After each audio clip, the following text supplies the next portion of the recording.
Salut! Donc, quatrième et dernière partie de l'engraissement du taurillon dehors. Automne 2025, honnêtement, il y a eu de l'herbe. Vraiment, pousse de l'herbe exceptionnelle, un climat qui se réchauffe, de la pluie qui vient à l'automne, donc l'herbe elle pousse, donc on la pâture. Donc en fait, la part de pâturage a augmenté tous les jours au fil que l'herbe elle poussait dans la ration des taurillons. Voilà. C'est-à-dire que l'été, avec les boules d'enrubanné, il y avait très peu, quasiment pas de pâturage. Enfin, la ration, moi, je l'avais calée là-dessus quand j'ai fait mes bottes d'enrubanné, pour qu'il n'y ait pas de pâturage.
Ça va les gars?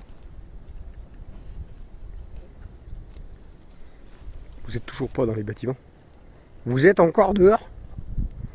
T'es bien dehors, hein, je veux bien le croire. Oui. Préférez être dehors. Hein? Qu'est-ce que vous mangez comme ça?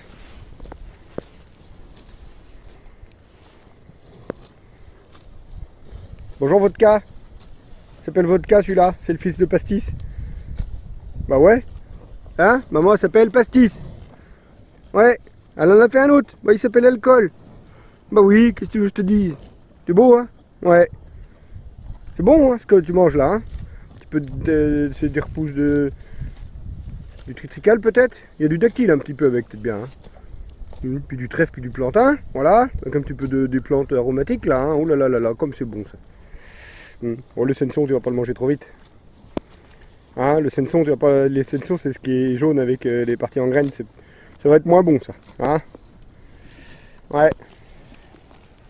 Bon ben vous êtes bien là. Ça se passe pas mal. Donc vous voyez l'état dans lequel ils sont. Et là je vais leur emmener l'orge.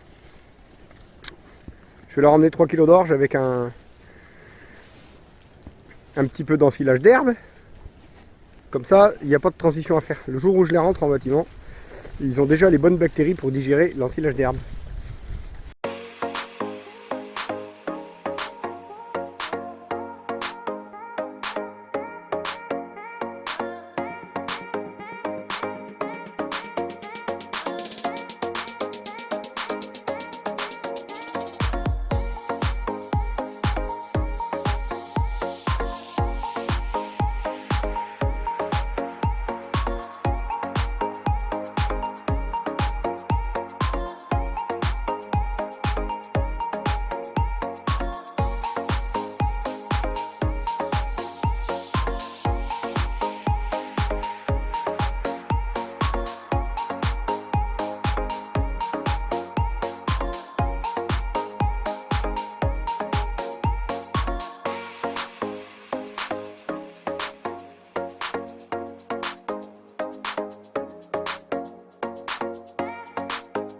Cette année, j'ai pas débâché de silo du mois de fin avril, début mai, jusqu'à 15 août, 20 août. Là, quand tu reprends à débâcher les silos, c'est la misère. Mais bon, t'as pas le choix. Donc j'ai repris à débâcher les silos et en fait, comme je mettais à manger mais les râteliers étaient dans les paddocks, et bien j'ai fait évoluer mon système avec les auges en mettant les auges carrément dans les paddocks. Ça résout complètement le problème que j'ai pu avoir en 2024.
Les auges elles sont dans le paddock, donc comme ça il n'y a pas le problème qu'on a pu avoir en 2024. J'ai résolu ce problème-là.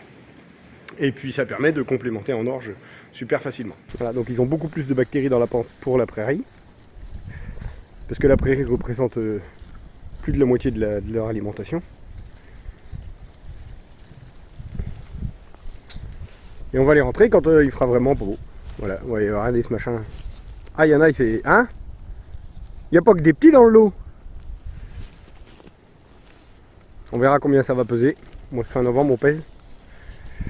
Mais donc la croissance moyenne, c'est 1,3 kg, 1,4 kg de la naissance à l'abattage par jour. Là, on est au-dessus de la moyenne, c'est sûr.